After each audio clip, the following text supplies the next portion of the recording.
tapi kita tidak tahu siapa yang membuat dalang kedatangan itu.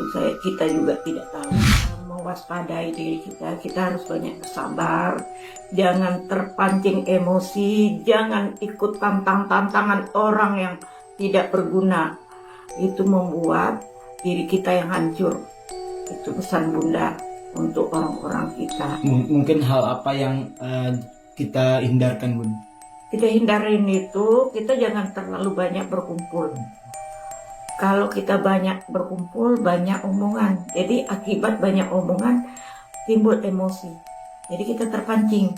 Jadi kurangin perkumpulan yang tidak tertentu, yang tidak terarah. Paranormal pun merasakan bahwa memasuki awal hingga pertengahan tahun 2026, ada tekanan alam yang belum sepenuhnya mereda, terutama dari unsur air. Dalam penglihatannya, intensitas banjir masih akan terus berlangsung hingga pertengahan Maret. Ia menyoroti beberapa wilayah yang dinilai cukup rentan, seperti Sumatera, Jawa Barat, Sukabumi, Garut, hingga Cianjur. Tak hanya itu, sebagian wilayah Kalimantan Tengah dan Timur juga disebut masih berada dalam bayang-bayang genangan yang belum sepenuhnya surut. Dari getaran batin dan tanda alam yang saya rasakan, intensitas banjir akan terus berlangsung hingga pertengahan Maret 2026, terutama di wilayah-wilayah yang tanahnya sudah jenuh air, seperti Sumatera Barat dan Utara, Jawa Barat bagian selatan, terutama daerah Sukabumi, Garut, dan Cianjur, sebagian Kalimantan Tengah dan Timur. Dalam penerawangan mata batin saya, awan-awan gelap dengan energi berat masih akan turun hingga titik puncaknya akhir Februari, lalu perlahan mulai mereda pertengahan Maret. Tapi meskipun hujan berhenti, dampaknya akan terasa jauh lebih lama karena genangan dan tanah yang rusak. Masih ada potensi makin parah, terutama kalau curah hujan ekstrim bertemu dengan saluran air yang tersumbat, pohon dan hutan yang gundul, bangunan ilegal di pinggir sungai. Dalam penglihatan mata batin saya, ada arus deras yang belum turun dari hulu, terutama di daerah pegunungan. Bila nggak ada upaya pembersihan sungai dan spiritualitas masyarakat nggak kembali selaras dengan alam, banjir susulan bisa terjadi bahkan saat hujan sudah mulai reda. Ini disebut air telat jatuh. Bagian tiba-tiba dari cuaca ekstrim, kecelakaan, sampai isu sosial atau artis yang viral secara mendadak ada dan cukup kuat. Dalam penglihatan batin saya, aura alam Indonesia sedang enggak seimbang. Banyak energi panas dan air yang bertabrakan. Ini bukan sekedar gejala cuaca, tapi puncak dari akumulasi energi manusia yang kacau. Banjir Sumatera terjadi karena banyak tanah dan sungai yang kehilangan penjaga gaibnya akibat pembabatan hutan, eksploitasi tambang, dan ritual leluhur yang ditinggalkan. Letusan Semeru muncul karena api dalam tanah merasa terganggu. Banyak kawasan keramat di sekitar gunung yang sekarang jadi lokasi proyek atau pemukiman tanpa restu energi setempat. Suara arwah dan leluhur juga semakin sering saya dengar dalam meditasi malam, memohon agar manusia kembali menjaga keseimbangan. Bisa lakukan ritual tolak bala dan sedekah bumi, karena energi niat baik manusia bisa melembutkan amarah alam. Perkuat spiritual dan energi positif, perbanyak zikir, doa, meditasi, atau ritual apapun sesuai dengan keyakinan, asal hatinya tulus. Bangun kebersamaan antar warga, karena jiwa yang tenang dan bersatu lebih kuat menghadapi guncangan. Ada beberapa hal penting, siapkan diri lahir dan batin, waspada bukan berarti takut, tahu kapan harus siaga dan tetap tenang, simpan barang penting dalam satu tempat, dokumen, makanan darurat, air, obat-obatan, senter, latih keluarga dan anak-anak untuk tahu apa yang harus dilakukan saat gempa, hidup harmonis dengan alam. Jangan bangun rumah di atas jalur retakan bumi, sungai mati, atau lereng yang terlalu curam. Rawat hutan kecil dan daerah resapan air. Paranormal pun menyampaikan bahwa pesan yang ia terima bukanlah sesuatu yang mudah untuk dijelaskan secara utuh. Dalam penglihatannya, kondisi dunia saat ini memang sedang tidak berada dalam keadaan yang benar-benar stabil. Ia merasakan adanya tekanan yang tidak kasat mata, seolah ada sesuatu yang sedang bergerak perlahan di balik kehidupan manusia. Ia juga melihat bahwa khususnya di wilayah Pulau Jawa, sedang terjadi proses yang ia sebut sebagai pembersihan atau peruatan energi.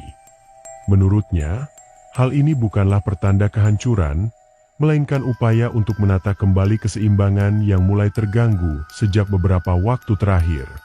Memang pesan ini tuh memang untuk kehidupan manusia tentunya.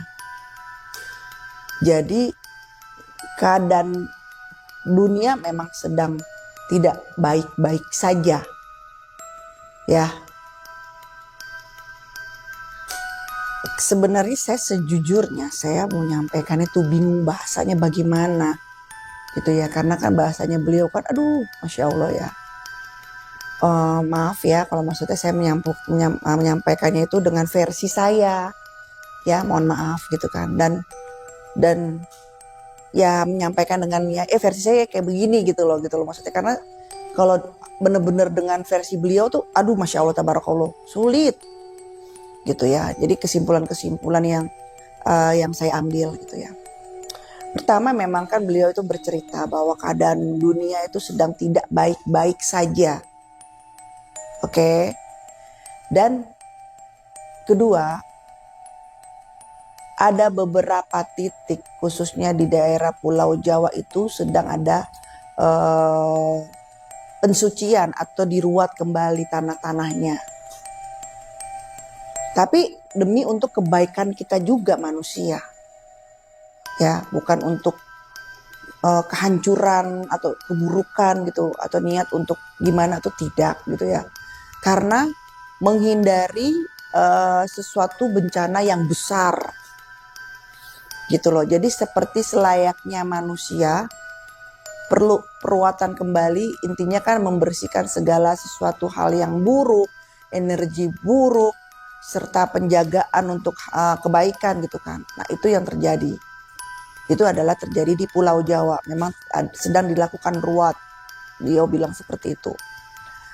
Nah kenapa dunia tidak dalam keadaan baik-baik saja? Karena sudah hadirnya banyak yang muncul bahwa segala sesuatu yang beliau itu bahasanya itu energi besar dan buruk gitu kan, yang udah ada di antara kita, di antara manusia, dan sudah seperti kehidupan seperti manusia hidup bareng bersama kita, tapi tentunya manusia tidak tahu karena disilaukan dengan sesuatu hal. Bahasanya tuh intinya tuh kalau versi saya kesimpulannya udah disilaukan dengan sesuatu yang megah, yang mewah, dengan sesuatu yang tahta,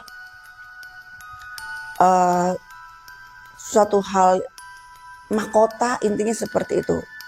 Intinya tuh hal duniawi sudah disilaukan gitu. Nah itulah yang akhirnya dan manusia dibuat butuh. Jadi bahwa energi-energi segitu ya makhluk-makhluk itu sudah hadir di antara kita. Menyerupai manusia, jadilah dia seperti hawa nafsu. Simboliknya hawa nafsu, simboliknya ketidakpuasan, simboliknya intinya tuh jauh dari ketuhanan. Beliau bicara gitu. Simboliknya kesesatan. Beliau bicara begitu. Karena saya seperti pernah bilang, Ibunda Kanjeng Ratu Pramestisari Kencono Sari Ratu Kidul selalu menginginkan kita untuk beribadah kepada Allah Subhanahu wa taala, kepada Tuhan yang Maha Esa. Dan beliau selalu mengajak kita, bukan seperti cerita pesugihan apa tuh, nggak ada, bohong. Karena beliau selalu mengajarkan kita untuk beragama yang baik. Gitu. Jadi sudah ada nih makhluk-makhluk itu di tengah-tengah kita semua. dan dia sudah menyerupai seperti manusia. Dan banyak hal-hal buruk yang akan hadir di dunia. Dunia dalam keadaan tidak baik-baik saja.